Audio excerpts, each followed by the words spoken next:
दोस्तों आज मैं बिना इंट्रो के मूवी की कहानी को स्टार्ट करने वाला हूँ। अगर वीडियो पर अच्छा रिस्पॉन्स आया तो हम बिना इंट्रो के ही मूवी की कहानी को शुरू किया करेंगे। So let's explain the movie.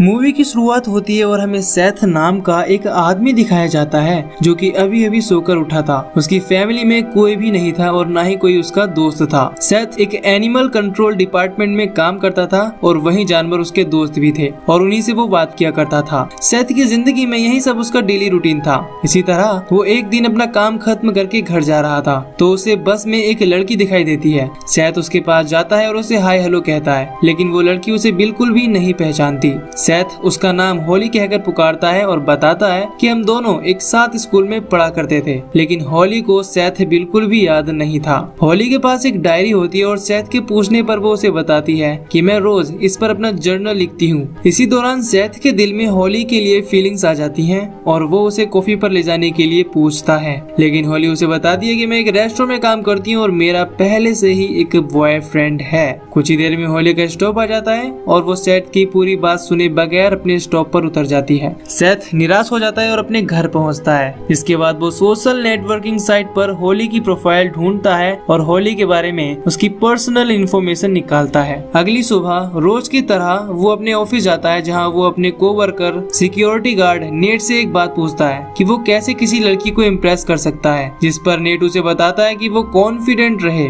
क्योंकि लड़कियों को कॉन्फिडेंट लड़के पसंद आते हैं। तभी सेथ को डॉक्टर से ऑर्डर मिलते हैं कि वो लेक्सी नाम की एक जर्मन शेफर्ड डॉग को लेकर आए क्योंकि वो काफी टाइम से बीमार थी और उस डॉग को सेथ से काफी लगाव था। इसीलिए सेथ उस डॉग को डॉक्टर के पास लेकर आता है और वो डॉक्टर उसे एक जहरीले इंजेक्शन से मारने वाले होते हैं क्योंकि वो बहुत टाइम से बीमार थी और एनिमल कंट्रोल का खर्चा भी बढ़ा रही थी। डॉक्टर सेथ को कहता है कि अगर तुम इसे ले जाना चाहती हो तो तुम इसको लेकर जा सकते हो, लेकिन सेथ इसकी देखभाल कैसे कर सकता था क्योंकि वो अकेला रहता था। इसीलिए डॉक्टर उस जर्मन शेफर्ड डॉग लेक्सी को इंजेक्शन लगाकर मार देते हैं, जिसके बाद सेथ उस डॉग की बॉडी को जला देता है। इसी दौरान वो जानवरों के केज के पीछे वाले कमरे को नोटिस करता है जिसके अंदर एक बेसमेंट था। उसे देखकर वो काफी हैरान हो जाता है। इसके बाद वो अंदर जाता है और दोबारा से हॉली के बारे में इंफॉर्मेशन इकट्ठी करने लगता है। इसके बाद उसे उस रेस्टोरेंट के बारे में भी पता चल जाता है जहाँ हॉली काम किया करती थी। प्रॉपर स्टॉकिंग के बाद सेथ को हॉली की पसंद और नापसंद के बारे में सब पता चल जाता है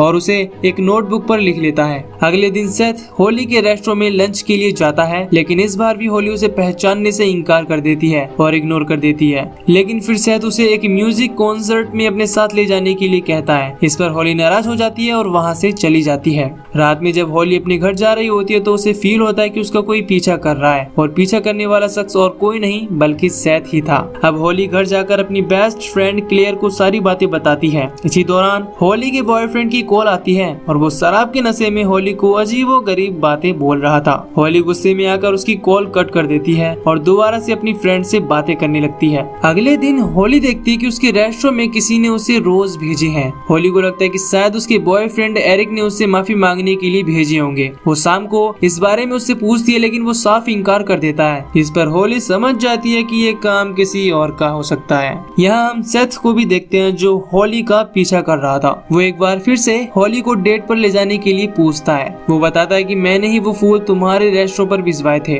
हॉली को ये सुनकर बहुत गुस्सा आता है, जिसके बाद उसका बॉयफ्रेंड सेथ उसको बहुत बुरी तरह से मारता है और सेथ जख्मी हो जाता है। लेकिन उसी दौरान उसे हॉली की डायरी मिल जाती है जिस पर रोज वो अपना जर्नल लिखा करती थी। वो घर आता है और उस डायरी को पढ़ने लगता है, जिसके बाद उसे हॉली के बारे में काफी कुछ पता चल जाता है। इतना ही नहीं, उसे हॉली के बारे में एक सीक्रेट भी पता चलता है जो हमें मूवी के आखिर में पता चलेगा। खैर अगली सुबह सेथ अपने काम पर जाता है और उस बेसमेंट में जाता है और इंटरनेट से इस बेसमेंट के लिए एक केज यानी पिंजरा तैयार करता है और यहाँ से जानवरों को पैरालाइज करने वाला इंजेक्शन भी चुरा लेता है और इस इंजेक्शन को टेस्ट करने के लिए वो खुद की बॉडी में इंजेक्ट कर लेता है, जिसकी वजह से उसकी बॉडी कुछ देर के लिए पैरालाइज हो जाती है। अगली रात को सेथ दोबारा से हॉली का पीछा करता है जो कि अपने घर की ओर जा रही थी, लेकिन उसके घर में कोई भी नहीं था। इस बात का फायदा उठाकर सेथ अंदर घुस जाता है और उसको इंजेक्शन लगा देता है। इसके बाद वो उसे किडनैप कर लेता है और एनिमल कंट्रोल डिपार्टमेंट में लाकर उसी पिंजरे में बंद करके बेसमेंट की ओर जाने लगता है। नेट की नजर उस बॉक्स पर पड़ती है, लेकिन सेथ उसको बातों में लगा देता है और हॉली को उस बेसमेंट में ले जाता है।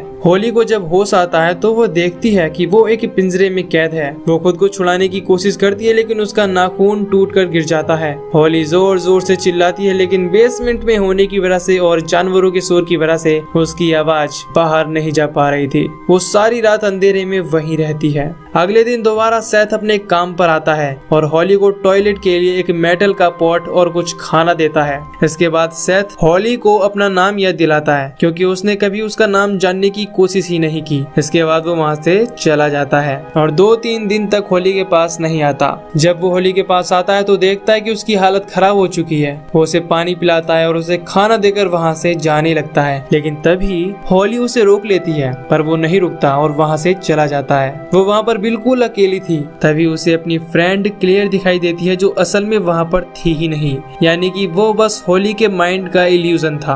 अब यहाँ हॉली सेथ के दिए हुए टॉयलेट को यूज नहीं करना चाहती थी, लेकिन फिर भी उसे वो पॉट यूज करना पड़ता है। लेकिन इसी दौरान यहाँ एक चूहा आ जाता है, जिसे वो कुचल कर मार डालती है। अगले दिन सेथ वहाँ आता है तो हॉली पूछती है कि क्या तुम मुझे मारना चाहते हो। इस पर सेथ कहता है, नहीं, मैं तुम्हें मारना नहीं चाहता, लेकिन वक्त आने पर मार भी सकता हूँ। सेथ उसे बताता है कि मुझे तुमसे पहली नजर में प्यार हो गया था और मैं यहाँ तुम्हें मारने के लिए नहीं बल्कि बचाने के लिए लाया हूँ। और ये कहते हुए सेथ वहाँ से चला जाता है। सेथ बेसमेंट रूम से निकल ही रहा होता है तो नेट उसको देख लेता है। नेट सेथ के अंदर जाने की वजह पूछता है तो सेथ बहाना बनाकर चला जाता है। अगली सुबह जब सेथ दोबारा हॉली के पास आता है तो उसे वो उसकी डायरी दिखाता है, जिसमें उसकी सारी बातें लिखी हुई थी। सेथ उससे उसकी दोस्त क्लियर के बारे में पूछता है तो हॉली कहती है कि मैं उसके बारे में कुछ भी नहीं जानती। सेथ कहता है कि मैंने तुम्हें उसके साथ बातें करते हुए सुन लिया है। हॉली उस पिंजरे में अकेली थी, लेकिन सेथ ये सुनकर डर जाता है कि उस पिंजरे में 2 लोगों की आवाजें कैसे आ रही थी। अब सेथ उससे पूछता है कि क्लियर क्या वाकई यहाँ पर है। इस पर हॉली सेथ से कहती है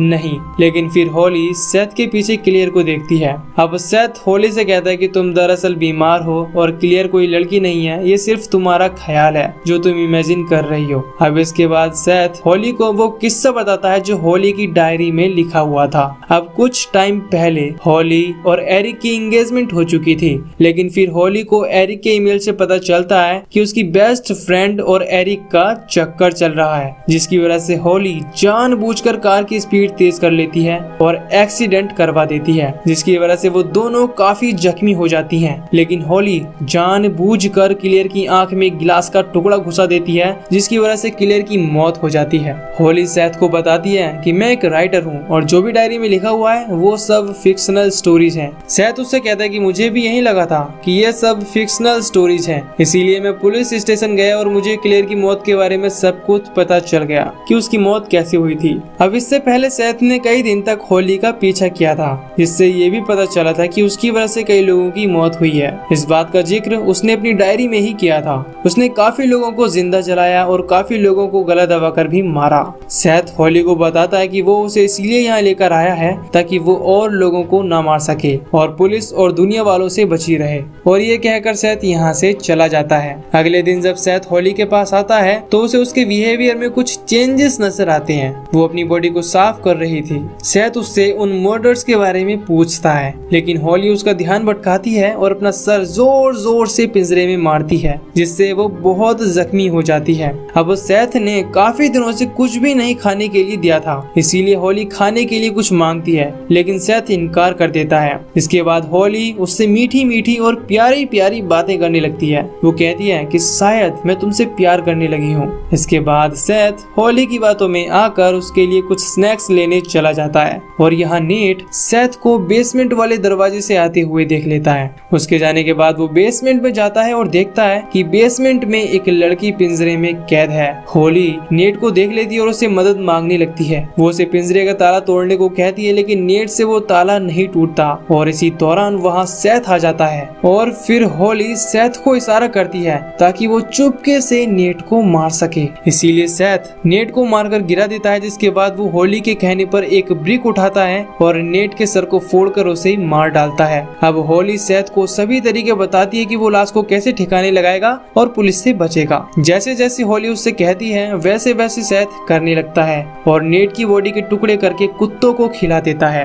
अब नेट के गायब होने पर पुलिस उसे ढूंढने लगती है और वो सेथ से भी इन्वेस्टिगेशन करती है। डिटेक्टिव उससे कहता है कि हमारी नजर तुम पर हमेशा रहेगी। सेथ ये बात सुनकर बहुत डर जाता है और उसके पसीने छूटने लगते हैं और जब वो होली के पास आता है तो होली फिर प्यार भरी बातें करने लगती है। होली सेथ से कहती है कि तुम मुझे प्यार नहीं करते, अगर करते तो यहाँ पिंजरे में कैद नहीं रखते। अब सेथ कहता है कि मैं तुमसे बहुत प्यार करता हूँ। इसके बाद होली सबूत के तौर पर उसकी एक उंगली मांगती है। इसको सुनकर सेथ हैरान हो जाता है। अब होली को दिखाने के लिए कि वो उससे कितना प्यार करता है वो अपनी उंगली काट देता है। इसके बाद सेथ दर्द के मारे तड़पने लगता है। इसी बात का फायदा उठाकर होली उसका चाकू ले लेती है और अपना गला काटने की धमकी देती है अगर उसने पिंजरा नहीं खोला तो। उसकी बातों में आकर सेथ पिंजरे का दरवाजा खोल देता है, जिसके बाद होली सेथ को किस करती है। इसके तुरंत बाद ही होली उसी के चाकू से उसका गला काट देती है और वहाँ से चली जाती है। अब हम होली को उसके बॉयफ्रेंड एरिक के साथ देखती हैं और उसकी फिक्शनल स्टोरी